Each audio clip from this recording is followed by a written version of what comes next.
Let me say happy Sabbath, happy day, happy Sabbath with good news. We thank God for the Sabbath. It is a Sabbath indeed that is so good and so gracious to all of us that are alive still. Remember, many have died, but for us we are alive. So we have a reason to thank God. What do I want to share with someone this Sabbath? Is there a reason why you're serving God?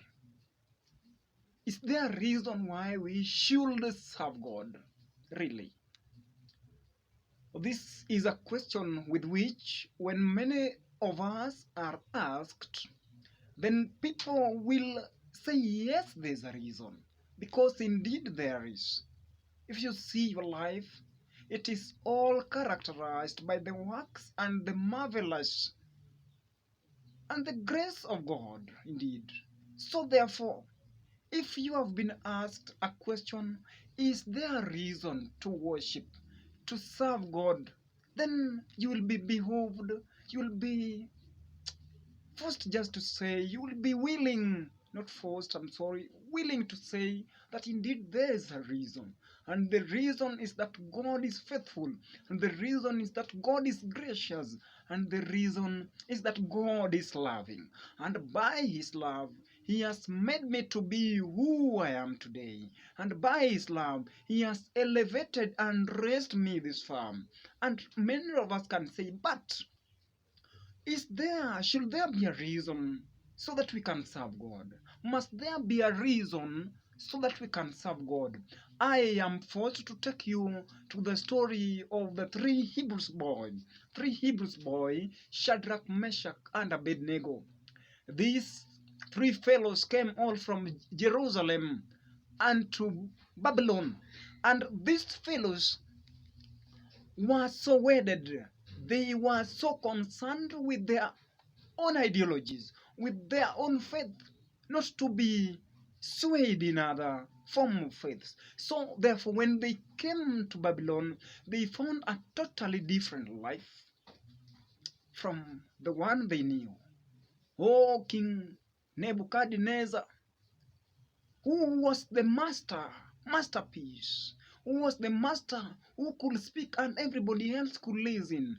Oh, they found this king so wedded to his own knowledge and his own gods. So he forced these people to surrender their initial life of worshiping God to worshiping the gods with small g that they found in that land of Babylon.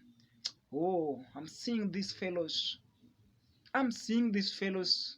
I'm really seeing these fellows are being forced to bow down when the king pronounced a decree that no one could oppose, and everybody else compromised to that decree and bowed to the golden image.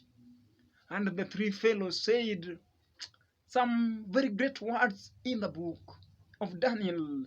Daniel chapter 3 verse 18 and 19, that they're saying we are not sure to answer you in this matter. We are not so sure to answer you in this matter.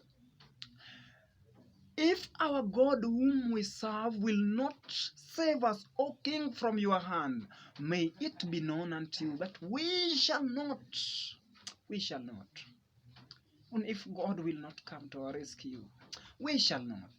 Even if God will not come to our rescue, we shall not. That was powerful. That was powerful. That then tells me that there should be a reason to serve God. There should not be a reason to serve God. You should serve God for who He is and for what He is, and not for what He is capable of doing for you. You should serve God after you've had a deeper understanding and knowledge of who He is. He is a God who was, who is, and who is to come. The Alpha and the Omega, the book of Revelation 1 verse 8. He is God. So that is why we should serve Him, for who He is. for his supremacy, for his solemnity, for his divine nature and power, and not for what the blessings he is doing for us. Therefore, today I call someone to recheck his or her life, whether he has worshipped and served this God out of certain reason in his life. Reasons may fade away, reasons may end, friend, but if you emulate and embrace and mimic how the three Hebrews boy worshipped God, then you can worship God every day. You will worship God even if you have something, even if you lack anything, you will still worship God. Because your worship is not totally anchored on the provision, but anchored on who God is. May we be blessed as we recheck, as we ask ourselves, how have we worshipped God? Have we worshipped Him for who He is or for what He has done for us? Because remember, His blessings are sure, but somehow they do delay. So when they delay, you will not worship Him. When they delay, you will profane His laws. When they delay, you will lose the beauty of God. Worship God for who He is. Even if He will not come for our rescue, let it be known clearly unto you, O King Nebuchadnezzar, we shall not bow down. Amen.